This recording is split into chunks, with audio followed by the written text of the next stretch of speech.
ବେଦାନ୍ତରେ ଥିବା କାର୍ଯ୍ୟରତ କର୍ମଚାରୀମାନେ ଆଜି ସକାଳ 6 ଘଣ୍ଟାରୁ ସକାଳ 10ଟା ପର୍ଯ୍ୟନ୍ତ ବେଦାନ୍ତ ମୁଖ୍ୟ ଫାଟକରେ ତାଲା ମାରିଥିବା ଦେଖିବାକୁ ମିଳିଥିଲା।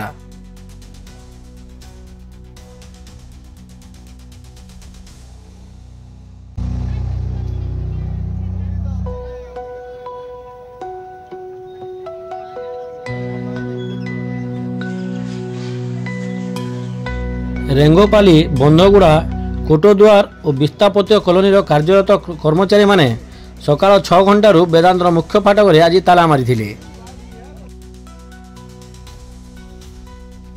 ପରିବାରର ଲୋକମାନଙ୍କୁ ପ୍ରଡକ୍ସନ ଇନସେଣ୍ଟିଭ ଟଙ୍କା ନ ମିଳିଥିବାରୁ ଧାରଣାରେ ବସିଥିଲେ କାର୍ଯ୍ୟରତ କର୍ମଚାରୀ।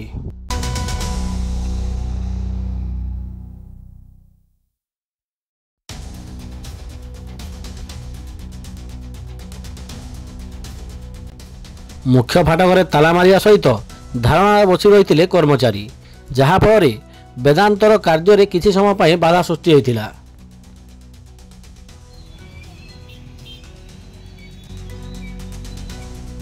ବେଦାନ୍ତ କର୍ତ୍ତୃପକ୍ଷ ଘଟଣାସ୍ଥଳରେ ପହଞ୍ଚି ଲୋକମାନଙ୍କୁ ବୁଝାସୁଝା କରିବା ସହିତ ଆଜି ସନ୍ଧ୍ୟା ସୁଦ୍ଧା ପ୍ରଡକ୍ସନ ଇନସେଣ୍ଟିଭ ଦିଆଯିବ ବୋଲି ପ୍ରତିଶ୍ରୁତି ଦେବା ଫଳରେ ଲୋକମାନେ ଧାରଣାରୁ ଉଠିଥିଲେ ଓ ପରିସ୍ଥିତି ସ୍ୱାଭାବିକ ହୋଇଥିଲା।